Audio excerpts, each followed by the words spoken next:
Previously on the Frontier Farmer. A month has passed since we drilled in our second field of sorghum, so let's put our new weeder to good use. Nice and clean, no green, not like field 4, so our previous weeder just wasn't very effective at all. Trade in our sprayer for something a little bit better. Because we've removed the weeds, we are going to get a better yield from that field. Look at me go, no hands. Kinda look like John Deere enthusiasts driving through the dark forest with this equipment. So I'm going to get all this grass area mowed, make our front garden look a lot neater. And there we go. Now the oats in Burfield are looking pretty good. My hope is that they are going to be ready to harvest next month.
Hello everyone, and welcome back to the Frontier Farmer at the Dark Forest.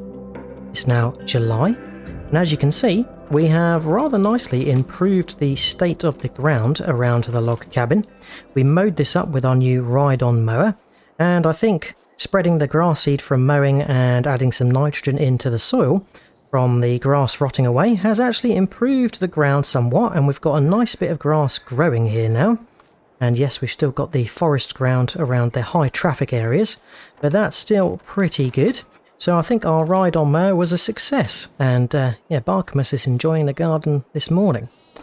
Good news is we've had 4 lambs born overnight, well, between last month and this month. So it's looking rather busy in here, and I wonder how many more we're going to be able to fit in here. But yet they're looking quite happy for now, so that is all good. And the pigs have got 3 piglets on the way, but again this is looking quite busy now, so that is good. But the main news this morning is that our oats are ready to harvest, which is fantastic news. I was really hoping that they were going to be ready to be harvestable in July, so we had some work to do. And yet Tim gave me a shout this morning that it was ready to harvest finally. And he was also wondering if we could potentially use the ride-on mower to tidy up around his shed. I was a little bit reluctant because obviously he has this rather strange fenced off area behind him, which looked a bit odd being in the dark forest. We didn't put this here, we found this, and of course we found not too far away that abandoned AMT, John Deere AMT. So it's got me thinking, whoever owned that AMT, did they suddenly disappear because they saw something that they shouldn't have in this area? Who knows, it's all very spooky. But our job today is cracking on with this oat harvest, and then we should be able to get the field prepped for the next crop, which is going to be wheat or barley, but we can't drill that until August.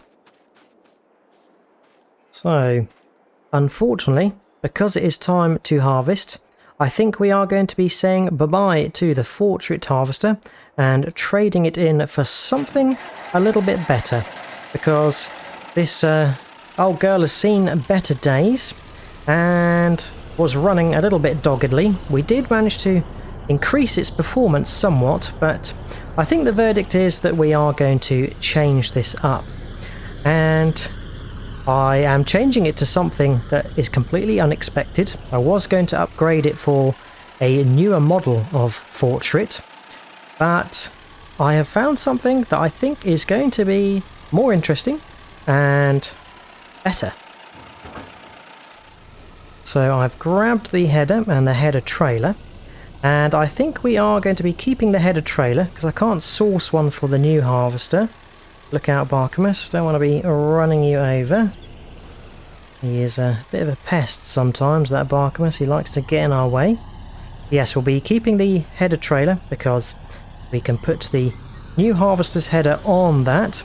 So let's get this over to the distribution centre and we can trade it in. But it will be sad to say bye-bye to the Fortrit. Now, it won't be tough to say bye-bye to this very poor windscreen. It's always been fogged up and rather milky. So, yeah, hopefully we'll get better visibility with the new harvester. We've made it. The old girl's last run on the homestead. And we can take it round the back to sell it.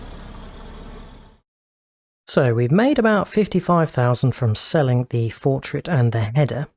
And we are going to be buying this SK5 Neva. And it's a very interesting harvester because it's quite multifunctional. It has the ability to attach different headers to it, so it can also do corn harvesting as well, which is pretty interesting. But one of the main things is it has this device on the back, which is called a stacker. And I'll show you why that's going to be particularly useful when we get to harvesting. But we're going to buy this for 23,900. It's got 100 horsepower, so a little bit light on the power, but should suffice. And it's got a 3,000 litre hopper, so that's not too bad. And for the rear device, we are going to get this SK5 stacker brackets bale. So you might have a clue as to what the rear device can do. That's $50. And for headers, it's the ZHZE5. Now this is 5 meters, so it's a meter less than our Fortrit. But I think that's a fair compromise given that this harvester is newer and has a bit of a multifunction purpose in that it can harvest other things than just grain crops. And this is 18,300, so we are going to buy this.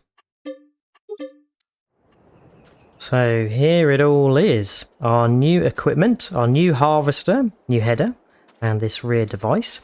And we've got the old trailer, so we will have a look to see if we can repaint that. It would be handy if we could get it a matching colour. There we go, we are in the Rostel mash. Let's get it fired up. Super. Sounds nice and healthy. And the exhaust looks much cleaner than the Fortrit we had. But I guess that's to be expected. This is a newer machine and it's going to run a lot smoother. So this rear device is going to attach in here. There we go, that's attached. And we want to get the header picked up so we can put that on the trailer. There we go, nice fit. And also a nice fit. There we go. And we can get this hitched up. There we go. So the Fortrit lives on in the trailer, which is pretty handy, but we will get that repainted. Right, let's have a little look in the cab. There we go. So it's still very old school. Buttons and switches, no digital readings, just dials, which is how we want it on the homestead. And yeah, we're doing a fair old pace, 12 mile an hour. Not the quickest, but not the slowest. So let's get on back. I think we can get the beacon fired on as well. There we go. Right, we've made it back. And I'm just going to swing by our little garage so we can get all the gears and pulleys greased up ready for the first harvest. So let's see to that. I'm just going to take all these panels off and get the pulleys and gears underneath it all greased up. There we go, the panels are off so I can get right into all these gears and pulleys. Give them a good old squirt with the oil can. There we go. It is quite nice seeing the inner workings of all this. And of course we can do the same for the header. Right, cover back on there and cover back on here so we can hop back in. And we're ready for our first harvest.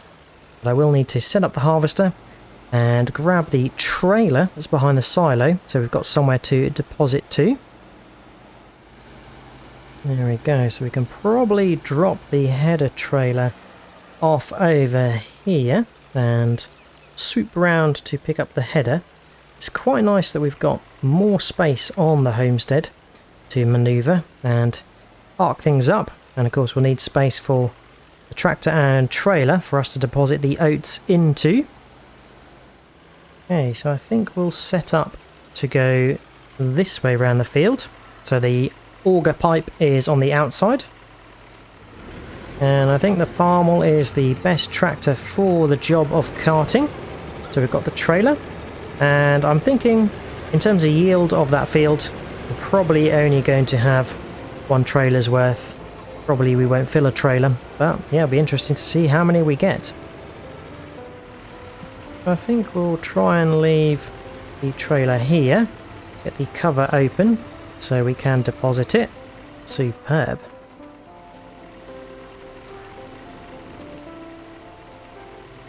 Right, we are ready to rock and roll, so we can fire up the harvester.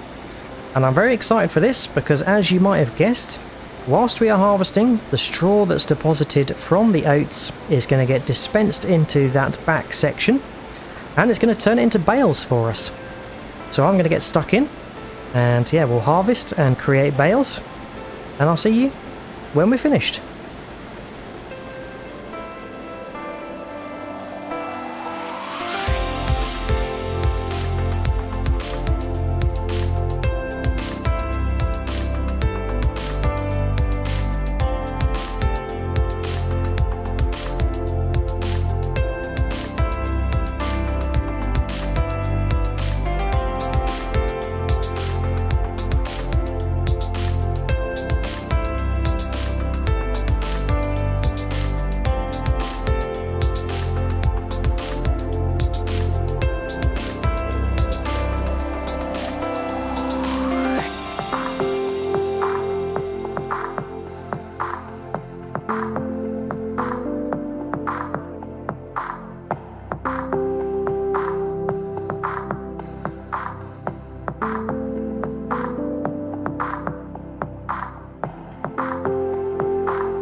And there we go.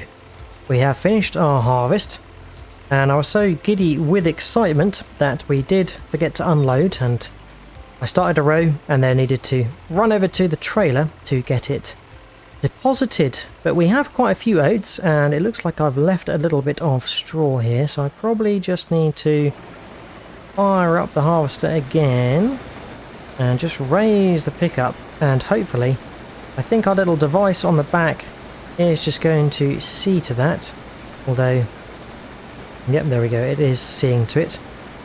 So strictly speaking, I think the straw comes out of the back of the harvester where it would normally lay a swath, and this device at the back just compacts it and piles it all in together. You can see all of the pistons running there and all the pulleys and things jabbing all the straw in together to make a square bale. Now these are sort of more Heston sized bales, I guess. I've not really seen this shape of bale yet, so it's quite interesting. And we've got 1, 2, 3, 4. There's the fourth. And I think I'm going to split the straw between the hayloft and the dovecote, where we can make manure. But I am just going to see if we can deposit this bale that's sort of half completed. It's at 75%. There we go, we can unload unfinished bale. And there we go, it gets dropped quite nicely. And I've got to say, I am very impressed with this harvester. It, although is a smaller header size, we probably could put a bigger header on it and look to boost the horsepower somehow. But I think in terms of the fact that it can make bales whilst it's running, that's a big time saver. So we wouldn't have to come and forage wagon or bale the straw, it's baled for us and we can just come and collect it. So we want the pipe out now so we can deposit the last 695 litres of oats into there, and the trailer's looking fairly full, so it's pretty good going. Excellent. So that's all unloaded, pipe back in, and I think what we'll do is we'll go and park up this harvester. We'll leave the header on for now so we can grab the header trailer and see if we can repaint it later. There we go, we can park this Neva in the shed where the Fortrit once was. And yeah, despite being a little bit sad that we've had to trade in the Fortrit, I am very pleased with the Neva. It's done a grand job. Right, let's make sure we're not backing into the wall. It's got a little bit of extra backage to it because of the baling attachment. Superb, right. Let's power down. Super job. Well done, Neva. Oh, I'm stuck. Gonna have to climb over the harvester somehow, or jump over the header. There we go. Fantastic. Skid steer next. And the plan is we are going to ferry the straw bales 2 into the dovecote and 2.5 probably into the hayloft. So let's head over there. Just leave the skid steer there for a second, hop in the farmall and see how many oats we've got. 5,155 litres, not too shabby at all. So let's carry on and get over to the silo, get this all unloaded. And our sorghum in field number 4 is looking alright. We did herbicide that last time, and that's where we created these little tram lines. But that's not too bad, doesn't look to have damaged it too much, so yeah, that should be still good to harvest. But field number 3, which is one growth stage behind field number 4, that was fully weeded without damaging anything, so that is pretty handy. I'll take a wee shortcut through the animal farm, spin round here and get this unloaded at the silo. Now I think the horses will be pleased, and hopefully 5,000 litres is just about enough to sustain them for the year. Cover back on, and we'll leave the trailer there. Hitch up to the mixing wagon and give the cows some TMR whilst we are here.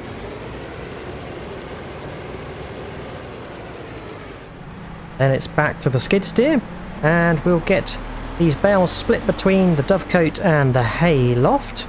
So yeah, I need to be able to see where I am jousting the bales with the bale spike, and hopefully this little massy skid steer is going to be powerful enough to lift these up without tipping.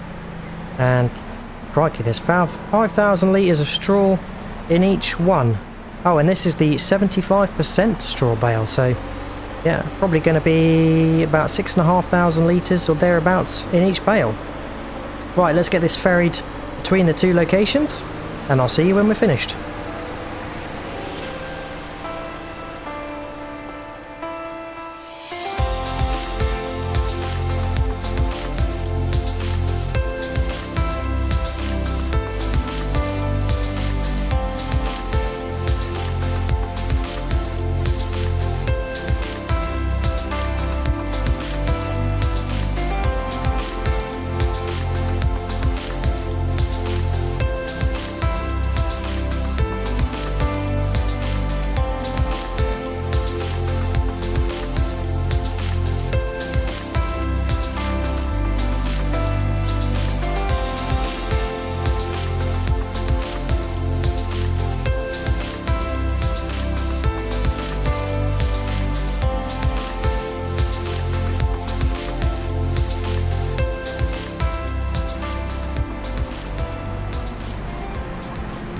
And there we go.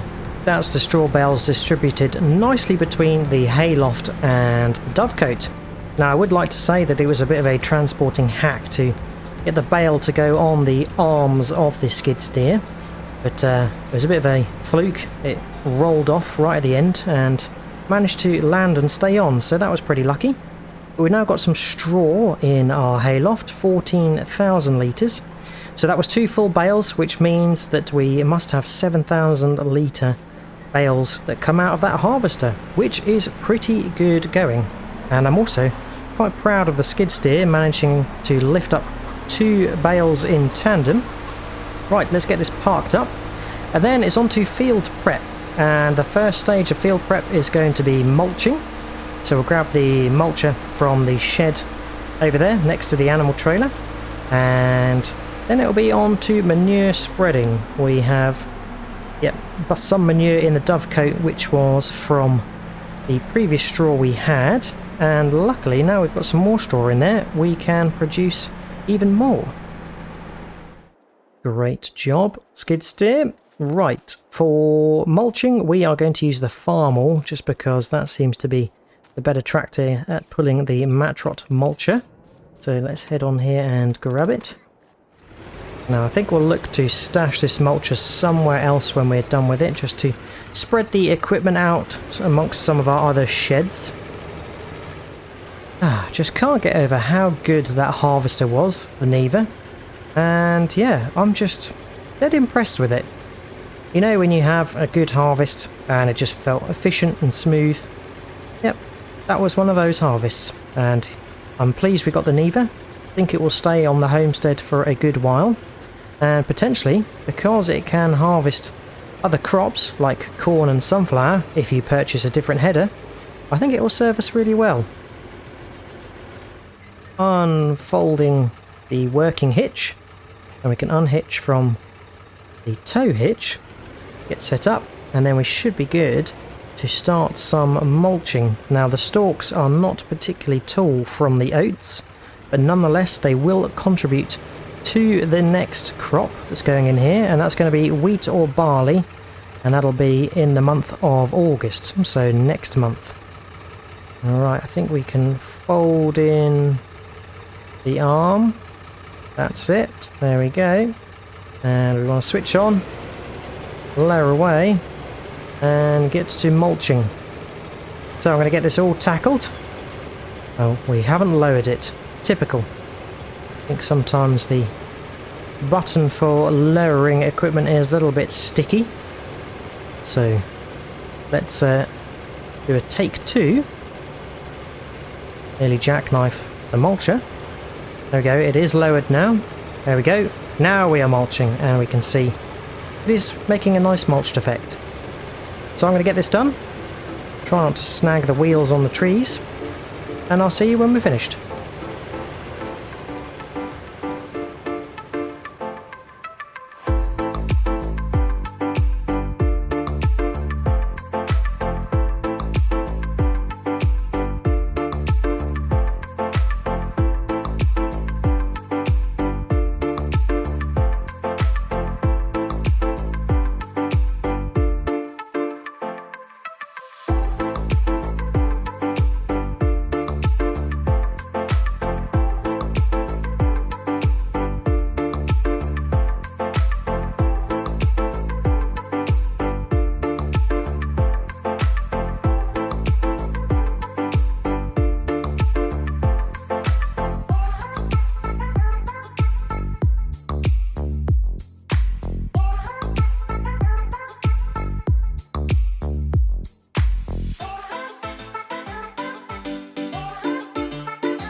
And there we go.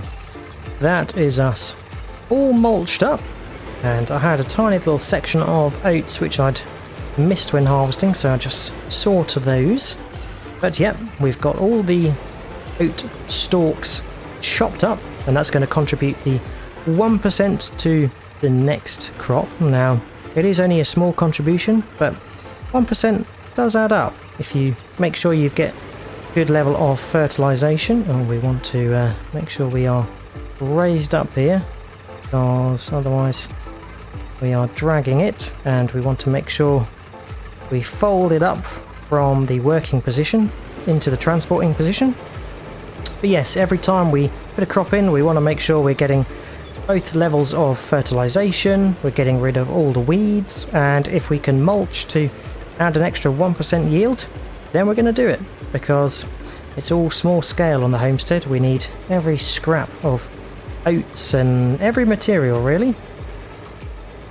Right, new home needed for this, and I'm thinking what we'll do is place it in front of our chisel plough for now, and then I do have planned, probably in the winter, a bit of a yard reorganisation.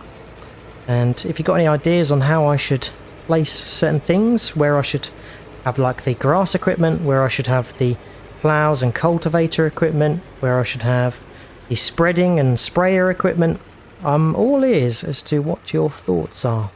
But we can get that dropped off there. Fantastic. And then we want the international so we can do the manure spreading.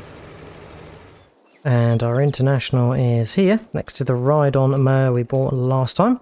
So we'll hop in that, grab the manure spreader.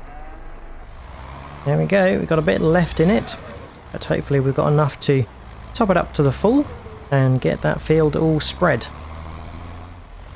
There we go, full trailer of manure. And we can head over and start spreading this manure. And after we manure spread, I think we're going to cultivate, because we can't drill, it's too early, so we need to wait till next month to drill. But we can at least prep the ground so it's not going to get any weeds growing in where we've just mulched. So yeah, we will cultivate, even though we don't need to, because our direct drill can just do the work of drilling without needing it to be cultivated, but nonetheless we will do it.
Tiny little sprinkle there, and that's the last of the manure spreading.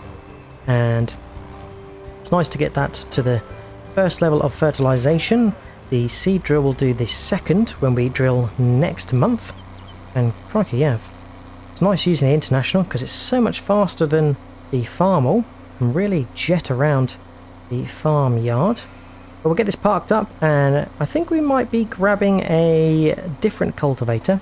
There's one that we handed back last time, the Rostelmash, which just was really not up to scratch. It was too deep a cultivator, so it revealed stones, and very large stones, which was a little bit annoying because that meant that we were basically ploughing, and we don't want to go as deep as that. We just want to cultivate, turn and loosen the ground ever so slightly, ready for drilling. But there we go, we can drop that off there. And let's take a trip to the distribution centre and see if we can get a slightly bigger cultivator than our case one there. So in terms of cultivators, we've got quite a few options. We've got this Rao Unimat 8.4, and it's 8.4 because that's the meterage. Now it is rather large and it takes 220 horsepower to pull, so that would limit cultivating to only our International Harvester tractor. So I don't think we're going to go with this, and my worry is that this could be a bit too deep as well. Then we have the Agromet Brony 5, which is a 5 meter cultivator. Takes 70 horsepower, so that puts it in range of both tractors, and is 5 meters, so 1 meter wider than the case one we've got. Or we have this Lizard Harrow 5, which can fold up, and you can also add tyres to it to just add a little bit of extra weight so it cultivates properly. So I think we're going to give this one a go, but we're going to get it in a older colour of red, so it matches our tractors. And that's only 31 horsepower to pull, so it should perform better. and it's 1800. Hitched on and seems to sit quite nicely on the back. But I think we'll save this job for the farm and give it the last job of the day. Alright, so we can spin round here, and what we'll do is we'll drop the cultivator off here for farm to grab, and the International can go back where it came from. We'll just park it front ways in for a little bit of ease. There we go. Now I do like using both tractors for alternating jobs. So obviously we use the harvester for the main job today, and then we use the skid steer for doing the bales, then the farm for mulching, the International for manure spreading, and now the farm once again for the cultivating.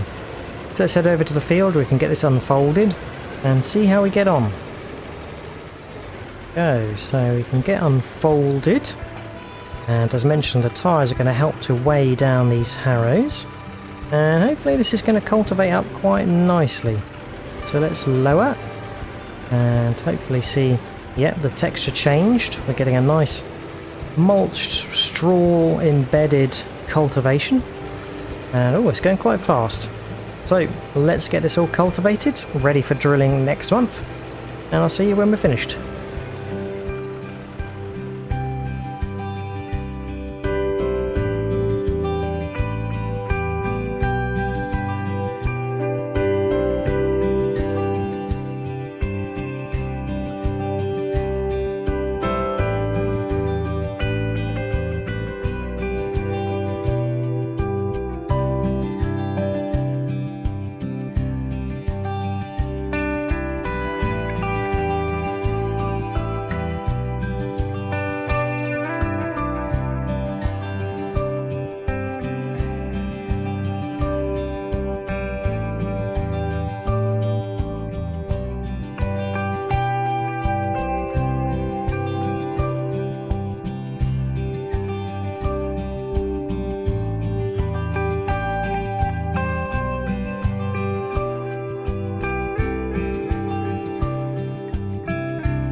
Raise up, fold up, and that is cultivating tick. Fantastic. So it's been a bit of a turnaround day from having to harvest our oats, get the field prep underway, and also the first level of fertilisation in the field, and it's been quite successful. But I think the most successful thing has certainly been our new Neva harvester, which could bale up as well. And that reminds me, we are going to have to see about getting that header trailer painted. So I'm going to go grab the AMT and take that to the workshop to see if we can get the header trailer painted. Now we can put the cultivator in here for now. Yes, I will be moving things around when I get the opportunity. And in fact, I think we can just park the farm here for now as well. And we can jump in the AMT, get the header trailer over to the workshop and see if we can get that painted. Handy run around this AMT, and perfect for doing little ferrying jobs such as this, as long as I can make it round the corner. Just fantastic. So this could even be the little header gathering machine in the future if we need it to.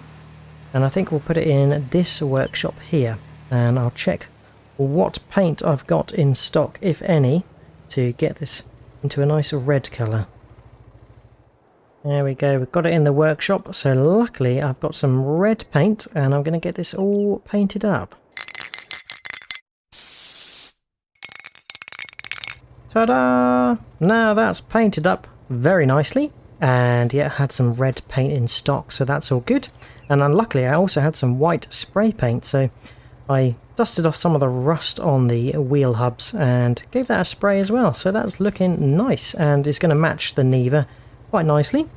Right, very last job is, I think, giving the horses some oats. They definitely needed some oats from our oat harvest. That was the main intention of growing oats.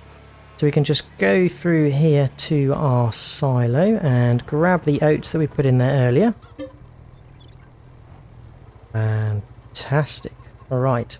And we should be able to just back the trailer up into the horse paddock and give them oats that way. Coming through, guys. Look out. Oh, yeah.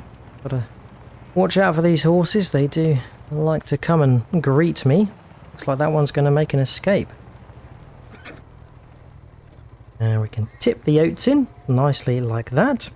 Don't know whether they'll take the whole lot, because we did fill it up with hay. But yeah, there we go. They've taken the whole lot. That's how much they needed the oats. Right, let's get out of here, trying to avoid our friends. Probably dangerous path to take, going behind a horse. Hopefully we're not going to get hit. Let's get out of here, get parked up, and I think that is it for today.